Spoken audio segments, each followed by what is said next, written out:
ever feel like, I don't know, you're just bombarded with information constantly, but you're not really getting any wiser? Yeah, like you're full but not actually nourished. Exactly. And that's what we're diving into today. We're looking at this research paper, AI and the Problem of Knowledge Collapse. Kitschy title. Right. And a little alarming when you think about it.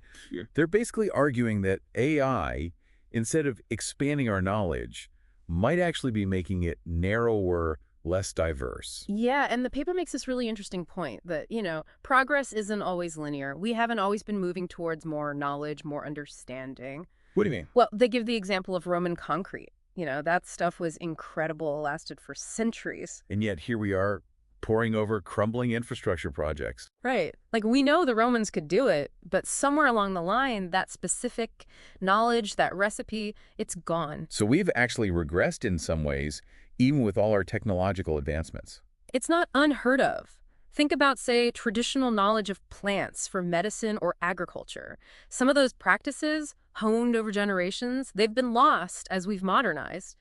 Even if the newer ways aren't always better. The paper's point is, knowledge isn't always the straight line upwards. We can lose valuable insights along the way, even with all our fancy technology. Okay, that's kind of blowing my mind. So are we saying we're headed towards a future where we've got all this advanced AI, but we've lost some really crucial knowledge along the way, like we're trading depth for efficiency? It's a real concern, and that's where this whole idea of knowledge collapse comes in. It's not just about losing information, it's about how that loss can actually start to narrow our focus, limit what we even think is possible. And that AI might be playing a big part in all this. That's what the paper argues, yeah. So how does AI actually contribute to this whole knowledge collapse thing? On the surface, it seems like having AI generate content, articles, summaries, even creative stuff, it just sounds like less work for us, right? Yeah, I mean, convenience is definitely part of the appeal, right? But think about it this way. Imagine a chef who only knows how to cook from one cookbook.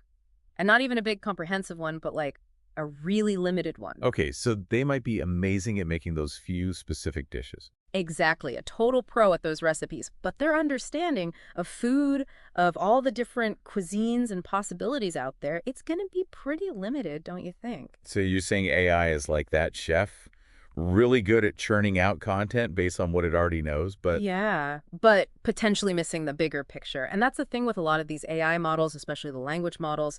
They learn by spotting patterns in the data they're fed, right? right. So if that data is kind of narrow to begin with, or if it has certain biases baked in. The AI's output is just going to reflect that. Exactly. So instead of this, this tool for expanding our horizons, AI could actually end up trapping us in this feedback loop of what's already known, what's already been said. Like an echo chamber of information. Exactly. And it's kind of like what we see happening with social media algorithms already, right? You get stuck in your filter bubble, only seeing information that confirms what you already believe. But this is like that, on steroids. Right. Like, imagine that on a much bigger scale. We're not just talking about the news you see anymore. This is potentially shaping scientific research, the art that gets created, even our understanding of, like, well-being, like what it means to be human. Okay, I have to admit, I'm starting to get a little freaked out here. So is there any good news? Are we just doomed to this knowledge collapse? No, not at all. I mean, it's not like this inevitable doom. We're not just helpless bystanders here. We all have a say in what we learn, how we engage with information that... So what can we do?